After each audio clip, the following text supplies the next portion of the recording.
I'm Lena Porter, 32. I run a PR firm's East Coast accounts. Late nights, early coffees, crisis statements that read like poetry under pressure.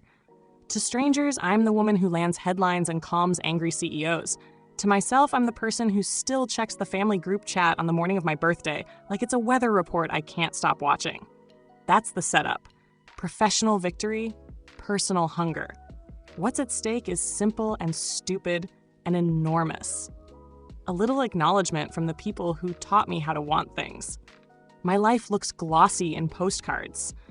Skyline windows, a corner office, clients who call my cell at midnight and thank me the next morning with promotions and bonuses. It also looks like a stack of untouched birthday cards from relatives who send them the week after the date, like apology postcards for being late to my own life. The pattern started young. When I was 8, my parents threw a surprise for my brother Caleb, roped off half the backyard, hired a magician, handed out foil-wrapped trophies for his Most Helpful Older Son award. I clapped with everyone else and learned the choreography of gratitude. Smile, thank you, mean it on the outside. That choreography never changed.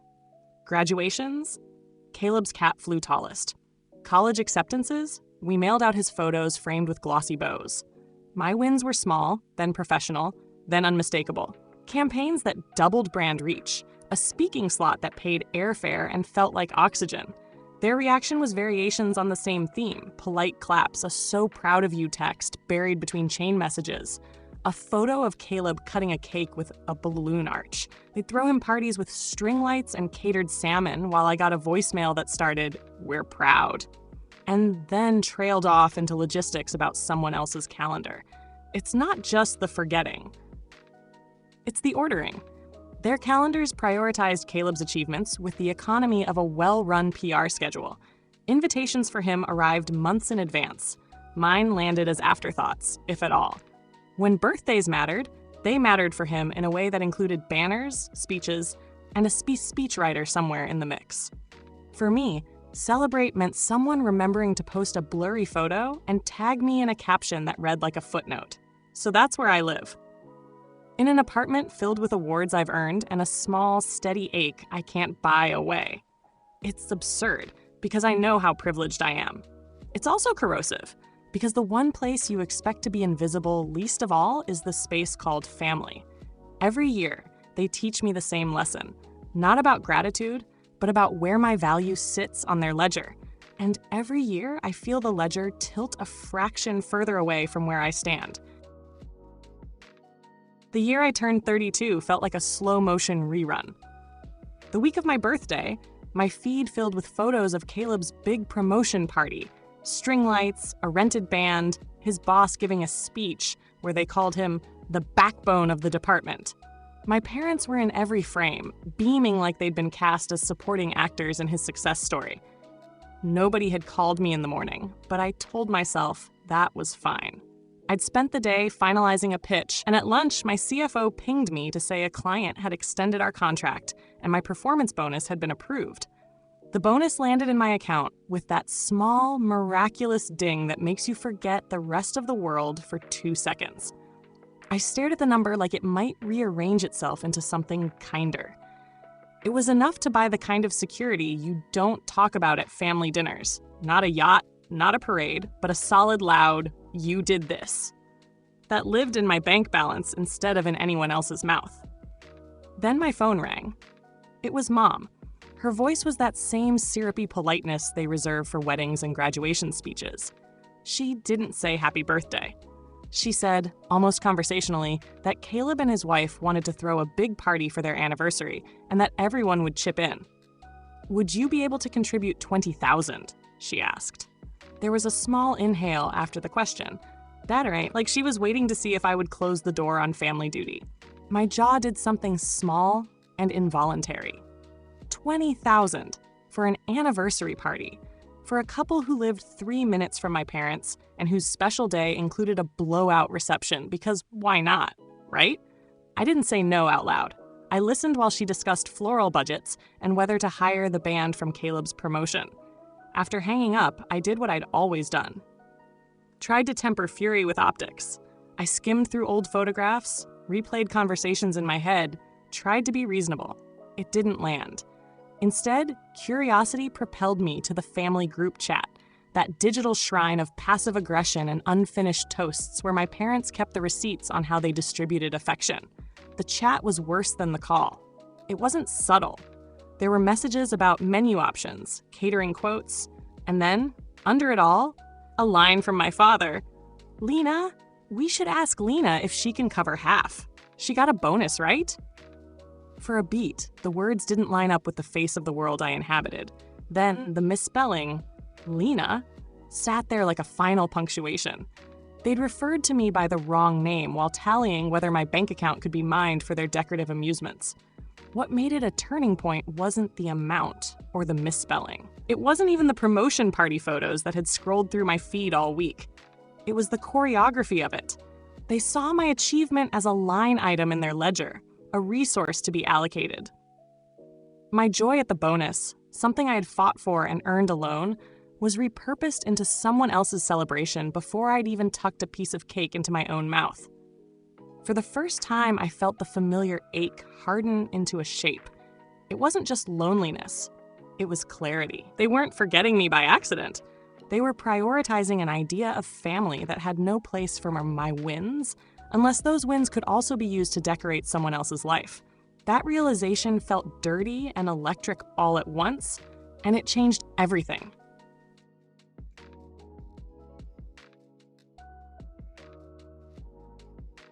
I told her no. It felt like saying a spell out loud for the first time. When Mom called again, this time leaning into logistics about centerpieces and whether to fly in Aunt Mara, I stopped pretending. "I'm not contributing," I said, and there was a moment of silence on the line where I could hear her thinking through rebuttals like a script. She tried the guilt, the reminder of family duty. I tried the soft sell, the rationalization. I just got a bonus, but I also have a mortgage and expenses. Neither one landed. I repeated calmly, no.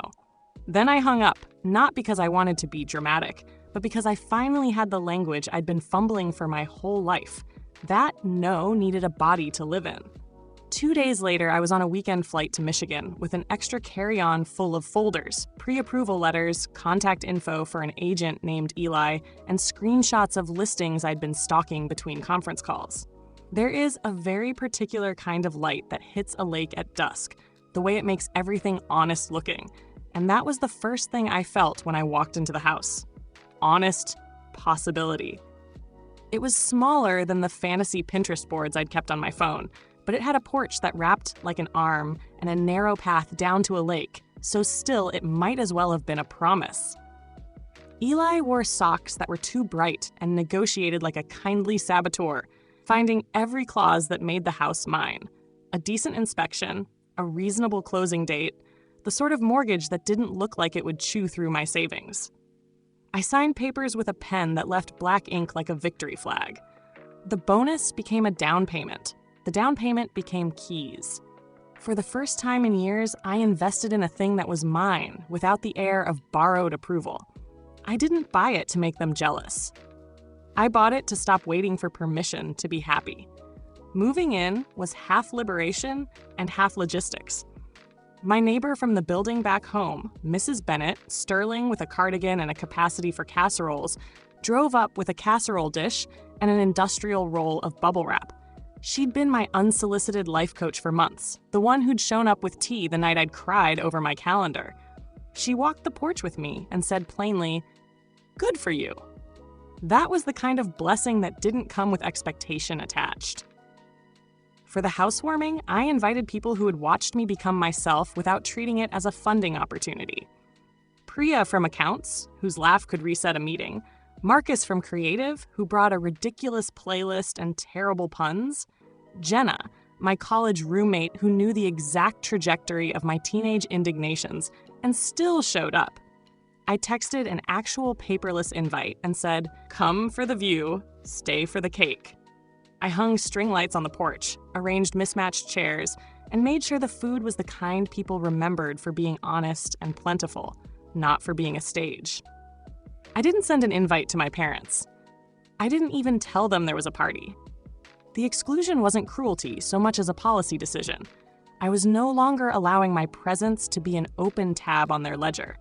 When an old habit of checking the family chat flirted with my phone that evening, I turned the screen face down and met the faces in my living room instead. People who had cheered for me without tallying the cost were laughing around the table. The night smelled like wood smoke and roasted onions, and the particular thrill that comes when you choose your people and they choose you back. I slept on the porch that night, under a sky I hadn't had to share or explain, and for the first time in a long time, my chest stopped counting the ways I'd ever been overlooked.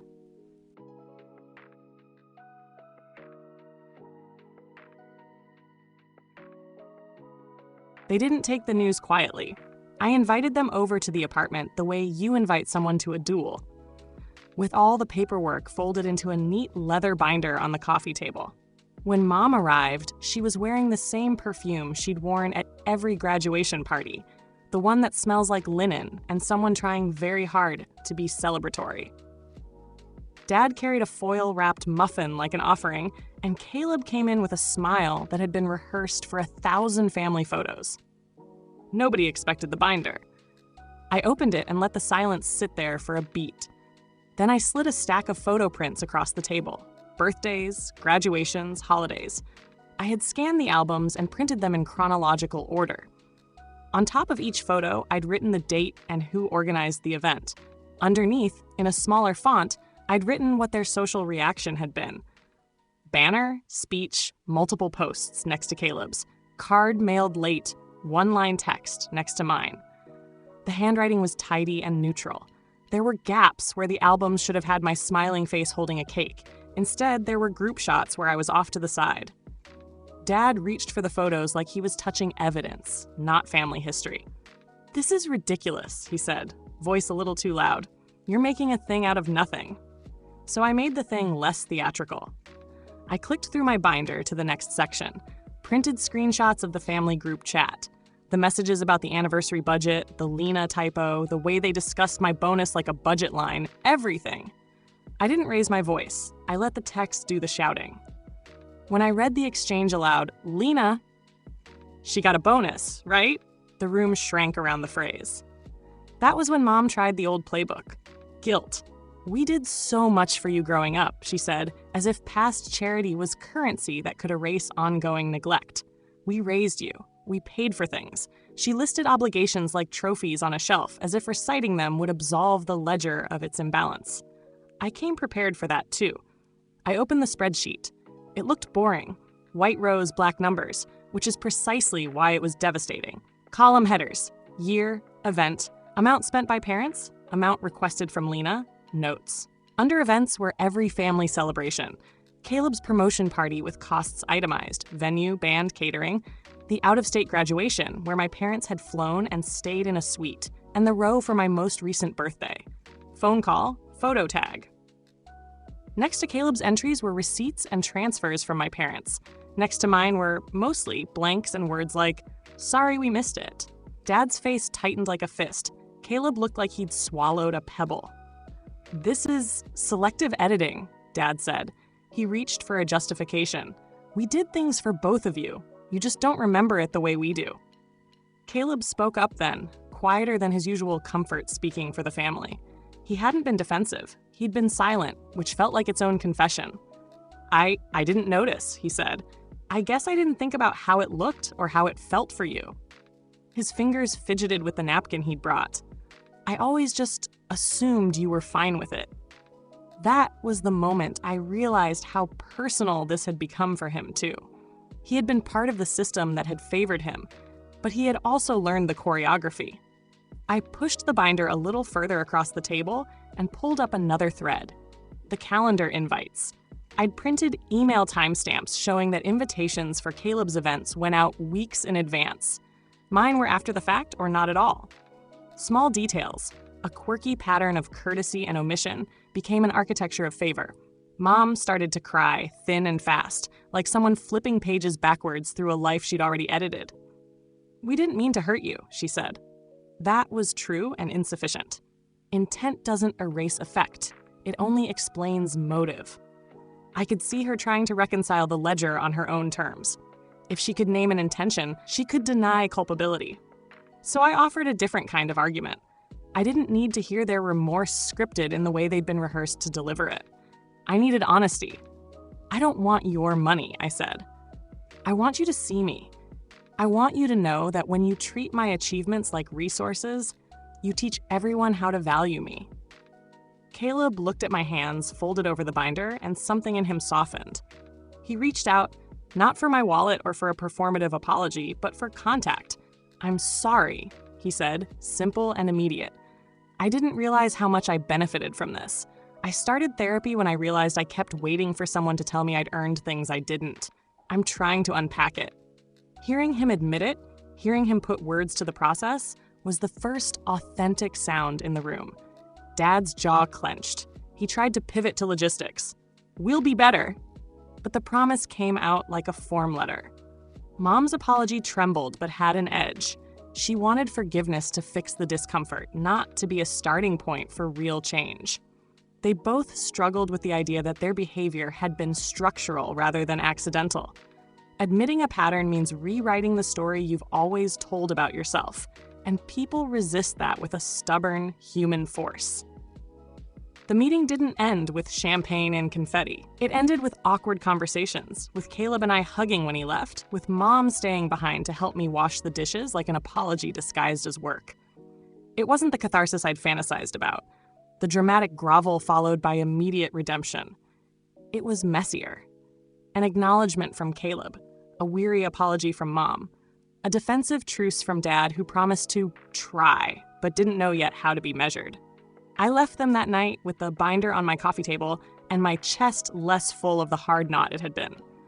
Their real work would be in the weeks and months after, not in the tidy hours of confrontation. But for the first time, they saw the pattern laid out in black and white instead of as the background noise of family life. Seeing something is not the same as changing it, but it is the only place real change can begin. The next year felt quieter in the best possible way. The lake had a way of keeping time that wasn't frantic, mornings unfurling slowly, the light on the water changing like a mood. I invited the same circle that had shown up the first time. Priya, Marcus, Jenna, Mrs. Bennett, a couple of new faces from work who'd become friends. We lit candles in mason jars. Someone brought a playlist that made people dance like they'd forgotten how. It was the kind of party that leaves you with pockets full of conversations instead of receipts. I woke that morning with the weird, nervous happiness of someone waiting to see if a hard decision had held. The binder sat inside the coffee table, closed, not because I wanted it hidden, but because it had done its job. The house felt like something I'd built in increments, not because I'd made a single dramatic move, but because I'd finally started to invest in the small, daily acts of owning my life. Caleb came later than he said he would, hair a little longer, eyes a little less practiced. He carried a paper bag with something peeking out the top like a cautious gift. He didn't stride in like the center of a stage. He walked in like someone who'd rehearsed humility. When he saw me, he paused, then smiled in a way that felt newly earned. "I brought something," he said, and from the bag he drew a small, carefully wrapped box. Inside was a journal. Thick, plain cover, the kind you buy when you mean to do something honest with your thoughts. "I figured you might need a place to put the things you don't want other people editing," he said, half smiling. He met my eyes. "I've been seeing someone. I've realized how much I benefited from how things were set up. I'm sorry, Lena. I don't have the words to fix it overnight, but I'm trying to be different." It wasn't performative. It was clumsy and human and real. He spoke about therapy like you'd talk about a project you were invested in. The work was boring and sometimes painful and necessary. He didn't ask for absolution. He asked for a chance to be a person who noticed. Mom arrived later, and for a moment I braced for the old choreography. The quick apologies, the attempts to smooth things over with platitudes. Instead, she came with a small box and a single cupcake perched on top. My favorite carrot cake, a miniature dome of frosting and nostalgia. She handed it to me like an offering and said simply, "Happy birthday. I thought you might want this." There was no dramatics, no tearful monologue, just a small, genuine gesture. I took the cupcake and the intention behind it at face value. That was the change I'd been angling for. Not a sweeping confession and immediate redemption, but incremental, honest attempts. Mom's hands were slightly shaky, and her eyes looked like someone trying not to be defensive. It was enough. It wasn't everything, and it didn't have to be. People can change in small, steady steps if they choose to. We ate, we laughed, we told stories that slid into one another like a good playlist. At some point, Caleb and I drifted out to the dock. The lake was a piece of glass caught between sky and trees. He leaned on the railing and said, "Thanks for not making this about a dramatic showdown. I wanted to be here. I'm glad you invited me." His voice had that fragile, hopeful tone people get when they've begun to do the work and feel the muscles of their honesty twinge. The real justice, if you want to call it that, wasn't a public shaming or a theatrical victory. It was quieter. It was me showing up for myself enough times that I stopped asking other people to do the emotional labor of recognizing me. It was Caleb showing up to a therapist and admitting the role he'd played. It was Mom bringing a cupcake and meaning it. It was my chest easing its grip on the old ache because I'd finally moved my life into the frame I wanted. When the guests thinned and the lights hummed low, I sat on the porch with my hands cupped around a mug and watched the lake catch the moon. The house hummed behind me with the sounds of an evening well spent. I thought about the binder, the spreadsheet, the awkward conversation that had been less catharsis than start. I thought about the journal Caleb had given me, the little gift of an apology that felt like progress. Choosing myself hadn't been a single heroic act. It had been a series of small, stubborn refusals to be priced out of my own worth. The lake hadn't fixed everything. Relationships are messy and require work, but it had given me a place to stand still and measure what I wanted. That, more than anything else, felt like arrival.